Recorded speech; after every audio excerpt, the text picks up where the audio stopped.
Luciano Góes, quem é você na fila do pão? Bom, Luciano Góes é mais um corpo negro que desce do morro, entra na universidade e aí vai discutir, a partir do campo da criminologia, como o racismo forma o nosso sistema de controle. O sistema de controle que tem como alvo o corpo negro. Além de pesquisador, eu sou doutorando na Universidade de Brasília e advogado criminal. Ernesto, quem é você na noite? Fala aí pra gente. Amaral, muito obrigado pelo convite, é um prazer estar aqui. Eu sou recém-formado, professor de filosofia pela Universidade Federal de Pernambuco e professor de filosofia do Projeto Carolina de Jesus, que é um projeto que atua majoritariamente para a população negra na periferia do Recife como um curso de pré-vestibular. Pronto, então nesse primeiro momento, pessoal, a gente vai discutir o exemplo de racismo institucional definido por Sérgio Moro na TV Cultura. O objetivo é explicar a relativização da presunção de inocência e aprofundar como isto impacta de forma desproporcional um determinado segmento da população, produzindo e perpetuando materialmente a discriminação. Então é com você, Marta. Marta Santiago, que é da equipe de serviço social e vai mediar esse debate. Olá, Amaral. Eu sou assistente social, como você já falou. É um prazer estar trabalhando, aprendendo com esse projeto de inclusão. E o que é presunção da inocência? E como será isso diante da população negra? Que a gente sabe, eu, enquanto mulher negra, sei que somos julgados e condenados, às vezes até em um simples olhar, né? Basta entrarmos em uma loja, somos julgados e condenados. Basta entregar um currículo, já somos julgados por nossa aparência. E como isso, trazendo isso para a área jurídica, para a área penal, como será se essa relatividade imposta pelo ex-juiz, ex-ministro, se isso realmente se efetivar? Luciano Góes. Bom, a questão é muito complexa, né, e demandaria muito mais tempo para nós discutirmos todos os aspectos que envolvem essa situação. Primeiro, num aspecto mais jurídico, aliás, especificamente jurídico, a presunção de inocência ou estado de inocência, estado de não culpabilidade, enfim, são todos termos sinônimos para um dispositivo constitucional que garante, e aí nós estamos diante de uma garantia fundamental, da pessoa que é acusada por algum delito, por algum crime, dela ser considerada culpada apenas com o trânsito em julgado da sentença condenatória. Isso quer dizer que, se eu, Luciano Góes, sou condenado aqui em Florianópolis, por exemplo, por conta de um furto, eu teria o direito de responder esse processo em liberdade, mas aí temos outros requisitos que vão definir isso, mas a minha prisão, ela aconteceria somente depois que não houvesse mais possibilidade de recurso.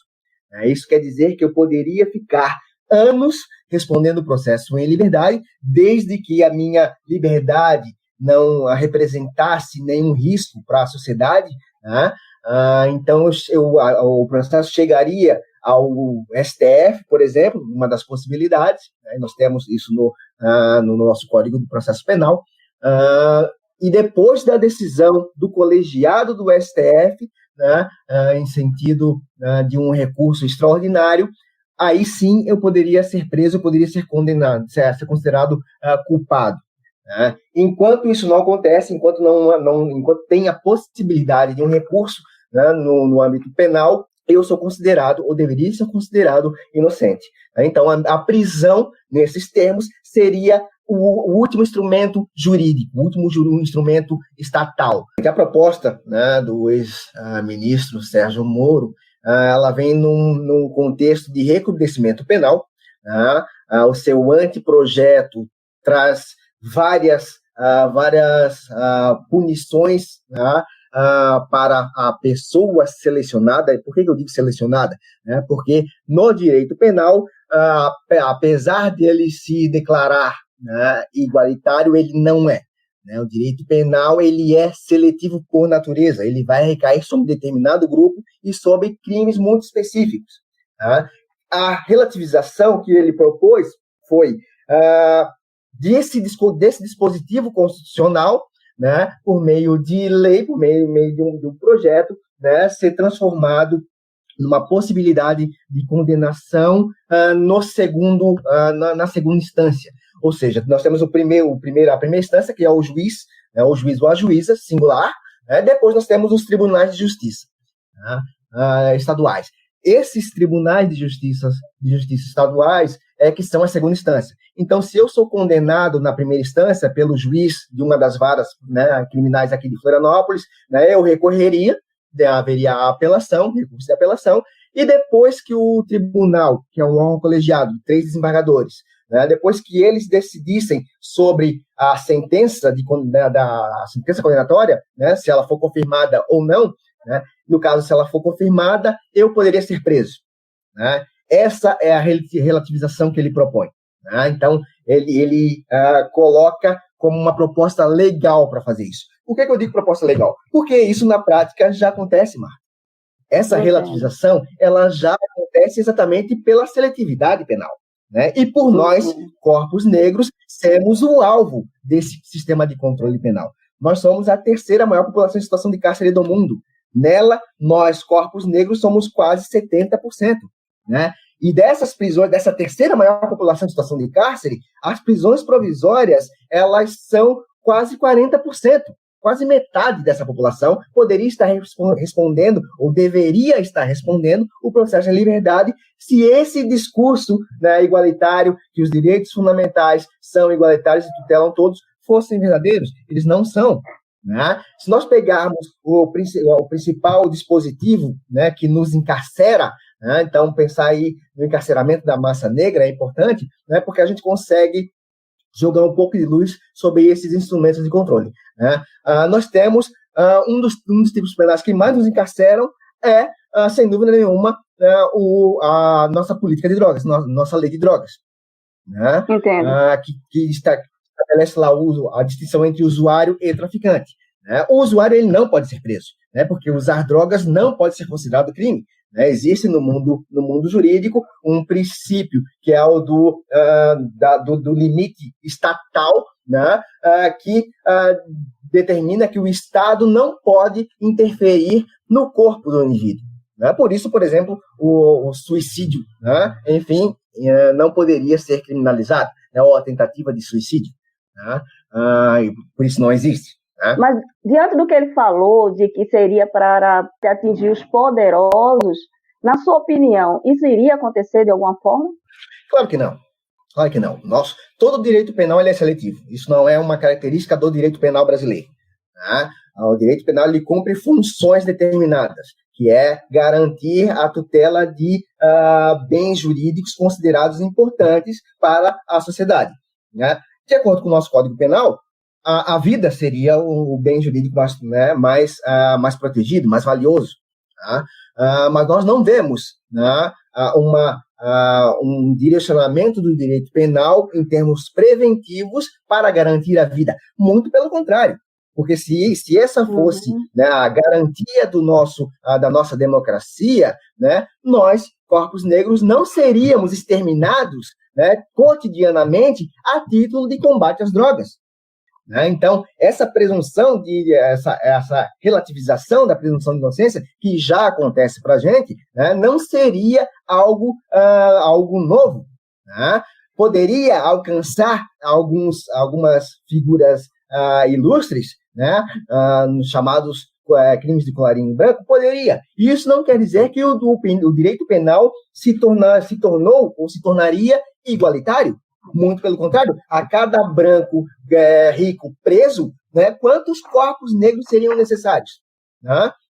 Então, isso fica muito claro que é mais uma proposta, né, de populismo penal que vai para demandar aí um discurso na mídia, né, e na população mesmo, de uma falsa segurança pública, né, de combate às drogas, que na verdade não é.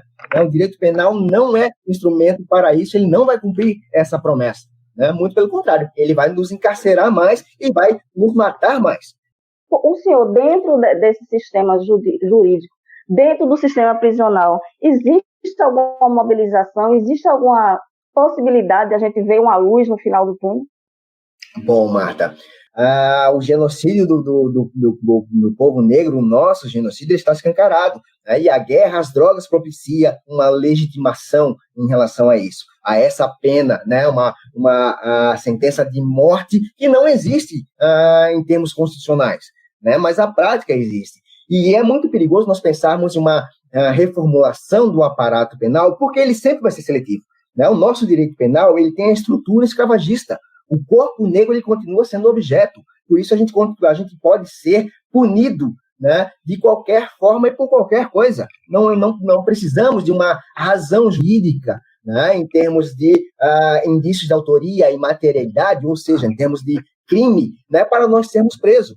Né? Porque, como eu mencionei antes, nós podemos ser facilmente presos enquanto usuários. Né? A transformação do usuário, do corpo negro, que deveria ser usuário, porque não traz droga consigo, porque não tem dinheiro, não tem provas do tráfico, mas mesmo assim é preso enquanto traficante. E vejam como é complicado o nosso sistema, né? Como ele funciona muito bem em termos racistas. Né? Um corpo negro que é identificado pela polícia quanto traficante, e aí não precisa ter prova desse tráfico, né? Porque a palavra dos policiais basta nesse sentido. Ele vai ser preso em flagrante, o flagrante vai ser convertido em prisão temporária, aliás, prisão preventiva, né? Ele vai aguardar o julgamento preso e depois vai cumprir a sentença condenatória que já está mais ou menos definida. Né? Então, não existe uma presunção de inocência para o corpo negro. Né? O corpo negro ele vai ser sempre perigoso, ele vai ser considerado perigoso, por isso ele não pode estar em liberdade para responder esse processo. Aquele corpo tem que ficar preso. Né? E aí nós temos um outro problema, que é pensar a prisão enquanto um meio idôneo, né, de justiça. Ela também não é. Né? A prisão no Brasil ela surge em substituição às senzalas. É um aparato de enclausuramento do corpo negro, sobretudo o corpo negro, né? Que sai da condição de escravizado. Né? Então, são modalidades, são instrumentos de controle racial. Né? Então, pensar todas as políticas, pensar o direito penal, né? Seja de que forma ele apareça, ele vai ser racista, né? Porque ele tem uma seletividade ontológica, então ele sempre vai ser racista. Nossos corpos sempre vão ser alvo dele.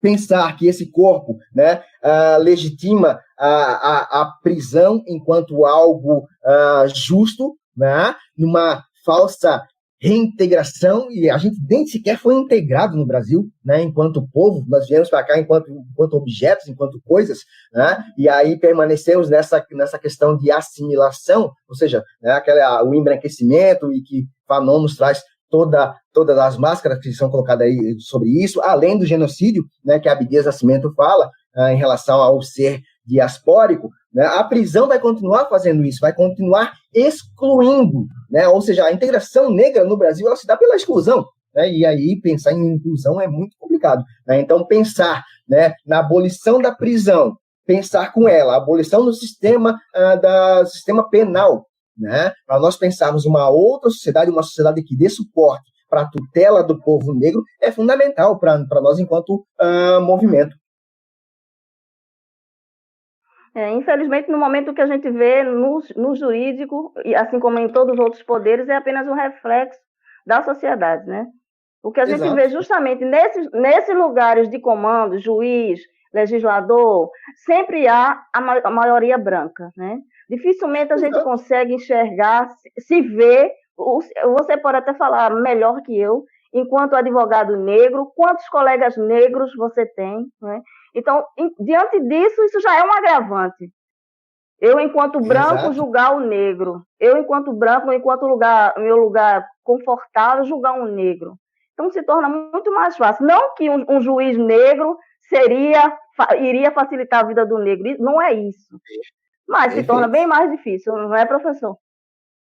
Até porque os critérios jurídicos colocados são critérios que explicitam todo um epistemicídio, né? O saber dogmático jurídico, ele é calcado em pressupostos filosóficos, inclusive centrais, né? Não são os nossos aportes, né? Princípios, por exemplo, chamar de princípios aqui, né? Ancestrais, né? Que nos remontam à ancestralidade africana, que vão tutelar essa humanidade. Muito pelo contrário, né? O sistema de controle ele vai se estabelecer a partir da manutenção da desumanidade negra. Né? Então, pensar que o racismo institucional vai, além de construir subjetividades que vão jogar o racismo para baixo do tapete, né? E vão condenar corpos negros facilmente e vão achar que isso não é racista, né? Vão achar, por exemplo, que levar em consideração os aspectos sociais, né? Onde a pessoa mora, a sociabilidade da pessoa, né?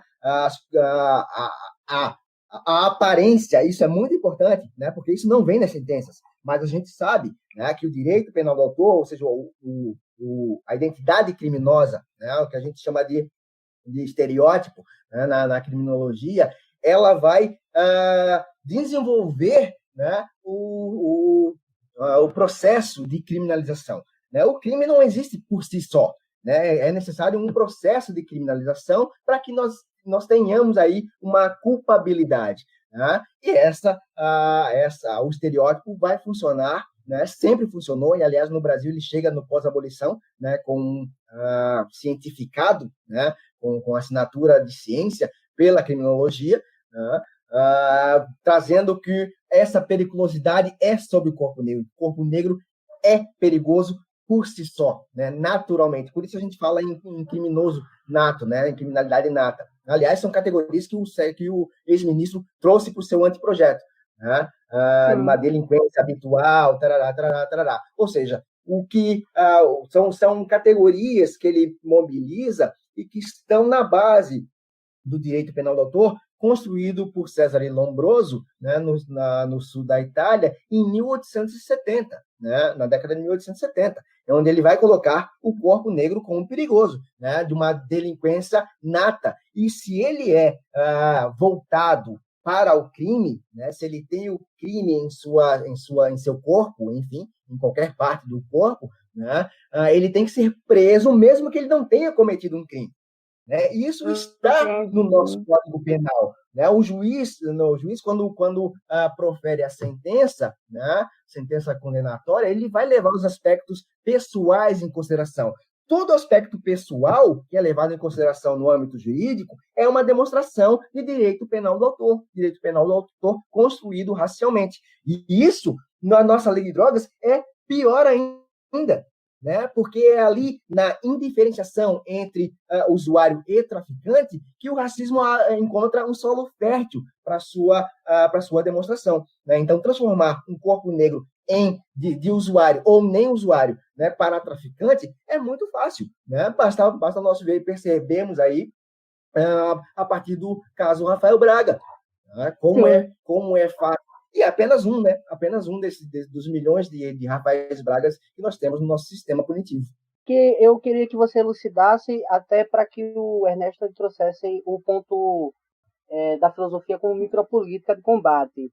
Veja, usando um exemplo em Paraisópolis, onde 9 pessoas morreram pisoteadas, né, em um baile funk.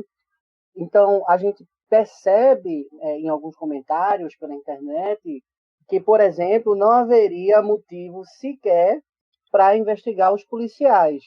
E aí a gente traz à tona aquilo que se fala do excludente de ilicitude. Isso é uma forma de racismo? O que é isso? Você pode elucidar isso para a gente? Bom, a excludente de ilicitude é um dispositivo, né, que tira, né, a culpabilidade do agente. Né? E aí são vários requisitos para que isso aconteça. Né? Um deles é impedir com que o próprio agente estatal, né, e aí é um tipo de excludente de licitude, o próprio agente estatal sofra lesão, né, enfim. Tá? E aí é a legítima defesa, né, que a gente usa. Bom, ela é um campo aberto para a expressão do racismo, porque os agentes estatais sempre vão usar a excludente de licitude e a legítima defesa, o uso moderado da força, né? a retórica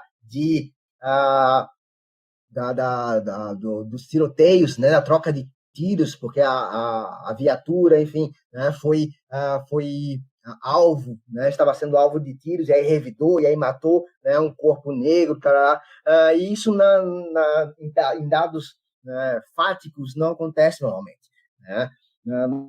Nós temos vários instrumentos, né, jurídicos que vão tutelar esse tipo de manifestação, esse tipo de método punitivo, né? Que o Estado ele detém o direito da violência, né?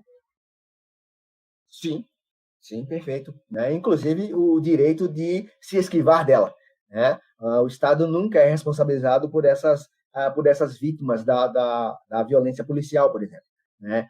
Nem os agentes, né? Alguns são presos, enfim, né?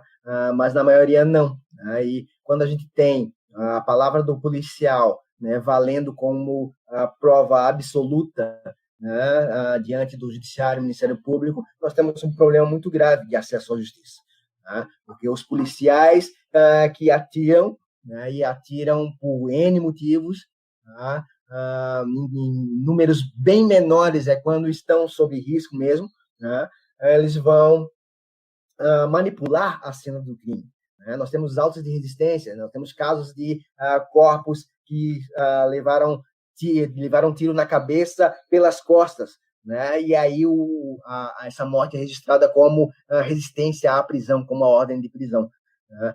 Então, são vários instrumentos jurídicos para que essas mortes não sejam, né, minimamente processadas, né, em termos jurídicos, para que haja uma elucidação dos fatos, né, um processo para que se averigue se aquela morte foi legítima ou não. Enfim, são N casos. Como é que a filosofia nos ajuda a refletir sobre esses desmandos do Estado, né? essa violência gratuita, esse racismo institucional? Como a filosofia pode nos ajudar hoje, nessa atualidade? Então, é desestimulante, mas não devemos nunca desistir. Nosso sobrenome deve ser resistência sempre. Mas o que é que a filosofia traz para a gente, Ernesto, para nos ajudar a resistir? Ok. A filosofia traz bastante coisa. Antes de mais nada, eu queria só fazer uma palavrinha breve, porque a questão é especificamente o ensino de filosofia, então a gente está falando de filosofia na escola, e Sim. Filosofia na escola ela é meio que um golfinho, assim, ela aparece periodicamente como obrigatória, e aí desaparece, né? No período militar, a filosofia foi extinta, a obrigatoriedade, retorna em 2018 e em 2017, 2018, ali no governo Temer, ela se desmancha de novo, né, essa obrigatoriedade. Como é recente, a filosofia, como um componente curricular, ela voltou só em 2008, ainda é uma questão assim, muito, muito, muito complicada, porque as pessoas não sabem exatamente do que trata a filosofia e do que se aprende, do que se ensina em filosofia na escola. Então, antes de falar especificamente sobre racismo, eu queria fazer uma breve palavrinha sobre isso. Quando você tem contato com uma sala de aula, basicamente, a ideia que os alunos têm de filosofia, assim, grosso modo, no geral, aparecem em duas concepções, que é a filosofia vai ensinar a pensar e a filosofia vai ajudar a desenvolver um pensamento crítico. Essas duas concepções, elas, apesar de parecerem um pouco ingênuas, elas trazem, de certo modo, consigo o que é, de fato, a atividade filosófica. Se a gente encara a filosofia como uma espécie de atividade de problematização de conceito, uma atividade de análise conceitual. E vendo a filosofia por esse aspecto, ela tem contribuições muito relevantes no debate sobre o racismo. E eu acho que o primeiro ponto da filosofia na escola, entendendo que o papel da filosofia na escola, né? Tem um artigo do professor Junot, da Universidade Federal de Pernambuco, que o papel da filosofia na escola é justamente o de tematizar a vida, através, claro, da história da filosofia, dos problemas de 2000 anos para cá que a filosofia discorreu sobre, mas através dessa história da filosofia, tematizar a vida, que é um trabalho diferente da universidade. A universidade você tem uma filosofia, vamos dizer, mais técnica, por assim dizer, enquanto na escola seria de tematização da existência e da vida. Enfim, e aí uma questão que se coloca na vida é a questão do racismo. Então, o que é o racismo? Né?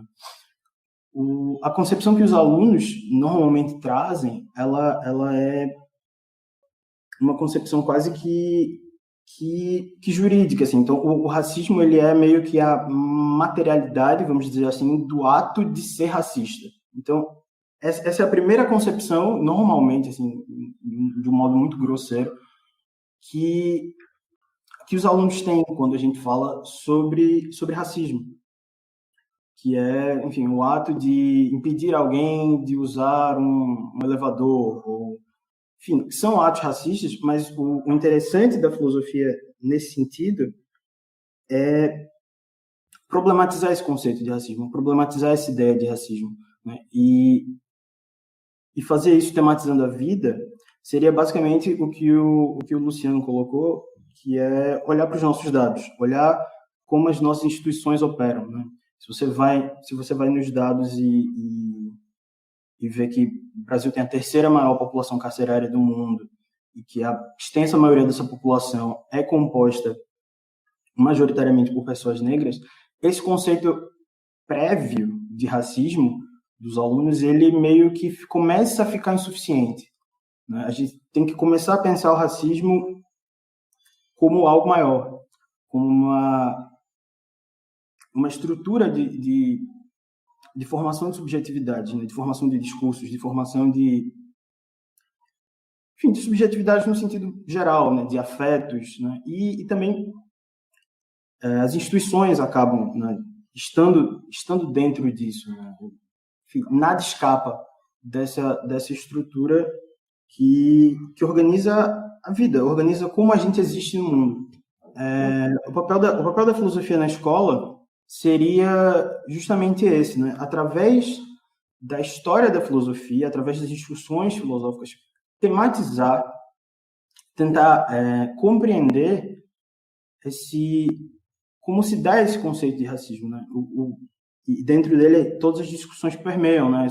O que é uma estrutura, como opera uma estrutura, o que é uma formação de subjetividade, e através disso fazer com que as pessoas elas compreendam que há uma organização nas relações que elas têm uns com os outros, nas relações que elas têm em casa, nas relações que as instituições têm com os indivíduos, que há uma espécie de ordenamento, né? Que essas coisas não acontecem por acaso, que esses dados não acontecem por acaso, né? Que a realidade posta para a gente, ela não vem do nada, né? Ela tem uma construção histórica, ela tem uma construção social, ela tem uma construção econômica, né? E o racismo ele organiza, né? Todos esses ambientes. Ele de certo modo produz, né? Indivíduos e produz as relações desses indivíduos. Muitas vezes, Ernesto, a gente tem uma tendência a individualizar o racismo, a atitude racista, né? O sujeito ele tem uma atitude racista porque ele é racista.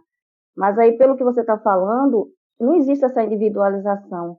É um contexto, são situações que levaram aquele indivíduo a achar que aquele comportamento dele é natural, né? Muitas vezes, não justificando, nunca justificando, mas muitas vezes a atitude racista ela é às vezes involuntária, né? é um reflexo do que ele já vinha aprendendo ao longo da vida. Pode ser isso também? Perfeito, perfeito. Eu colocaria isso numa escala maior, assim. Mais do que o que a gente vem aprendendo ao longo da vida, mas como a própria vida, como ela se organiza, né? Como a própria vida se estrutura. Quase que uma ontologização da vida, assim, né? Do existir em meio a um mundo que é organizado de forma racista. Então, essa questão do ser ou não ser racista, enfim, de um ato racista ou de algo assim, ela acaba não perdendo relevância, longe disso, mas esse tipo de pergunta, né, isso é racista, ela acaba quase por perder o sentido, né? Porque se você parte de uma concepção de que a nossa realidade social, institucional, etc., se ordena de uma forma racista, é quase que impossível fugir disso, né? Assim, o lugar da filosofia seria justamente esse, né, que é característico da filosofia, que é tentar olhar o objeto de fora, né? Tentar olhar como essa organização se dá. E tem conseguido a filosofia, você enquanto filósofo, a academia, tem conseguido atingir algum objetivo? Essa reflexão ela tem caminhado? Quais são as perspectivas? Então, são lugares distintos. Na universidade, eu acho que sim, enfim, as discussões e as produções elas têm caminhado. Você tem pensadores contemporâneos que são assim, extremamente relevantes para esse debate. Na escola, e falando especificamente do Brasil, a situação é muito delicada. Falando de filosofia, né? A nossa primeira lei que estimulava o ensino de cultura africana, de literatura africana, ela é de 2003, ela é muito recente, e ela não abarcava a filosofia, né? Porque a filosofia só foi via ser um componente obrigatório em 2008. Então a filosofia ela perdeu um pouco do passo, e agora a situação é ainda pior, assim, né? Porque a filosofia deixa de ser um componente curricular obrigatório, ela fica ali meio diluída em outras matérias, fora os outros problemas que o ensino de filosofia tem. Por exemplo, a extensa maioria dos professores de filosofia, um número perto dos 80%, são de outras áreas, a extensa maioria de história. Então, dentro da questão do ensino de filosofia, o cenário ele é um pouco triste, assim, ele é um pouco problemático. Mas eu acho que dentro da academia a gente tem até produzido e dado passos significativos. Você acredita que pré-vestibular social é uma forma de mobilizar os estudantes, conscientizar o corpo negro, conscientizar as diversas formas de alunos que esses tipos de projetos tenta tirar da margem e trazer ao centro da sociedade? Você acha que isso seria um objeto de combate ao racismo? Você vem de um pré-vestibular, né? Eu queria que você falasse a sua opinião em relação a isso. Perfeito, perfeito. Eu acredito que sim, mas isso deve ser muito bem desenhado politicamente, assim, isso deve ser muito, muito bem colocado. Eu acho que não basta, enfim, não basta apenas ser um pré-vestibular na comunidade, né, para pessoas negras. Eu acho que tem que ter algo mais, tem que ter um projeto político bem definido. O Carolina de Jesus, especificamente, ele é muito bem desenhado, assim, ele está no segundo ano do projeto, mas ele é muito bem desenhado, politicamente, enfim, de militância política e de formação política dos alunos, né? Você tem também apoio de psicopedagogos, de assistentes sociais, então você tem uma dimensão, né? Ele vai além de um pré-vestibular convencional. Eu acho que sim, eu acho que esses espaços, né, esses espaços que tematizem essas questões raciais, essas questões de classe, eles são muito bem-vindos, assim, né? É um esforço importante que a gente pode fazer nesse sentido.